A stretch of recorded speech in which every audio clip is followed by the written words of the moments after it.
Okay, good morning सभी को। Good morning sir. जैसा कि आप जानते हैं, अभी हम लोग त्रिकोणमिति के बारे में पढ़े। किसके बारे में? त्रिकोणमिति। त्रिकोणमिति में हम लोग त्रिभुज के बारे में पढ़ते हैं ना। त्रिकोणमिति मतलब त्रिभुज का माप। त्रिभुज का माप। तो मान लीजिए ये एक त्रिभुज है, ठीक है ना। ये एक त्रिभुज है और त्रिभुज में हम लोग इसका कोण का माप जान रहे हैं। कोण का माप जान रहे हैं ना। और किसी त्रिभुज में कितना अंग होता है? 6 अंग। 6 अंग मतलब हो गया आपका 3 भुजा और आपका 3 कोण। 3 भुजा हो गया और ये आपका 3 कोण हो गया। हाँ, तो ये आप जानते हैं कि अगर मान लीजिए कोई त्रिभुज है, ठीक है ना, इस तरह का, तो इसका जो अगर ये त्रिभुज मान लीजिए बड़ा होगा है ना और ये छोटा होगा, तो भुजा की जो लंबाई है, इसका जो अनुपात होगा भुजा की लंबाई पर निर्भर नहीं करता। जो कोण का जो अनुपात होगा, अनुपात आप जानते हैं ना। मान लीजिए ये 90 है तो ये क्या होगा? ये आपका 60 होगा और ये 30 होगा।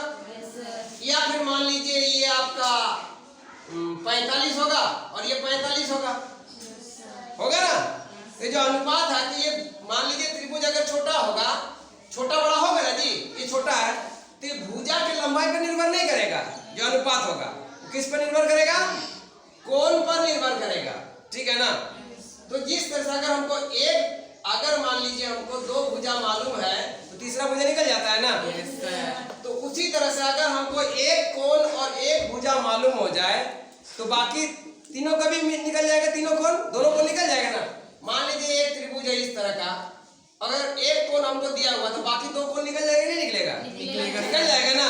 उसी के बारे में हम जान रहे हैं, ठीक है। तो यहाँ पर देख लीजिए, आपको बताइए कि मान लीजिए ये एक आपका त्रिभुज है, ठीक है ना। और ये मान लीजिए कोई कोण है, ए है ना, ये ए है और ये मान लीजिए बी है, ठीक है ना। तो बी का कोण के लिए लंब क्या होगा? ये हो जाएगा। ये लंब होगा ना। लेकिन अगर इस कोण की बात करेंगे तो इसके लिए लंब क्या होगा? ये होगा, ठीक है ना। तो ये दोनों जो है, ये दोनों जो बदल सकता है, लेकिन ये जो भुजा ये हमेशा स्थिर रहता है। कर्ण जो है ये हमेशा स्थिर रहेगा, ठीक है ना। इसी तरह से हम लोग करेंगे, लेकिन एक छोटा सा जो आज का सवाल है, उस सवाल को हम अभी समझेंगे, ठीक है ना। तो सवाल क्या बोल रहा है? क्वेश्चन क्या है? यदि sin a बराबर 3/4, ठीक है ना, 2 भुजा दिया हुआ तो cos a का मान क्या होगा, ठीक है ना। तो यही सवाल है। तो एक हम लोग फिगर ड्रॉ कर लेते हैं, इस तरह से कर लिए ना। और आप जानते हैं कि sin a बराबर क्या होता है? sin थीटा बराबर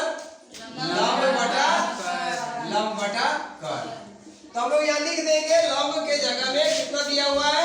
3/4। तो लंब कितना दिया हुआ आपका? 3 और कर्ण कितना दिया हुआ? 4। तो हमको ये निकालना होगा ना, तब ना cos थीटा का मान निकलेगा। तो यहाँ पर बोल रहा है cos थीटा या cos a बराबर 1। cos a बराबर 1। आप जानते हैं cos थीटा बराबर क्या होता है? cos थीटा बराबर आधार बटा कर्ण। आधार तो हमको मालूम नहीं है।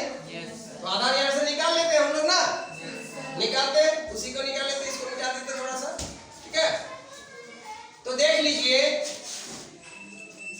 आप जानते हैं लंब का मान कितना दिया हुआ है? 3। कर्ण का मान कितना दिया हुआ है? तो यहाँ क्या करें हम लोग? कर्ण का स्क्वायर माइनस लंब का स्क्वायर। तो कर्ण का मान कितना दिया हुआ है? 4 का स्क्वायर। क्या बोला? 4 का स्क्वायर माइनस 3 का स्क्वायर। तो यहाँ पर हम लोग क्या करेंगे? 4 का कितना हो जाएगा? 16 माइनस 9। 16 माइनस 9, 16 में 9 घटाएंगे तो कितना बचेगा? 16 में 9 घटाएंगे 7 बचेगा। और ये रूट में है, इसलिए ये रूट, ये पूरा संख्या तो नहीं है ना। तो ये हो गया हमारा क्या निकला? आधार। b बराबर 7, ठीक है ना। cos थीटा निकाला। cos थीटा बराबर क्या बोले थे? आधार बटा कर्ण। आधार हमारा कितना है? रूट 7 और कर्ण कितना है? 4। तो रूट 7 7/4 ये हो गया आपका आंसर। आंसर। आया समझ में? Yes sir.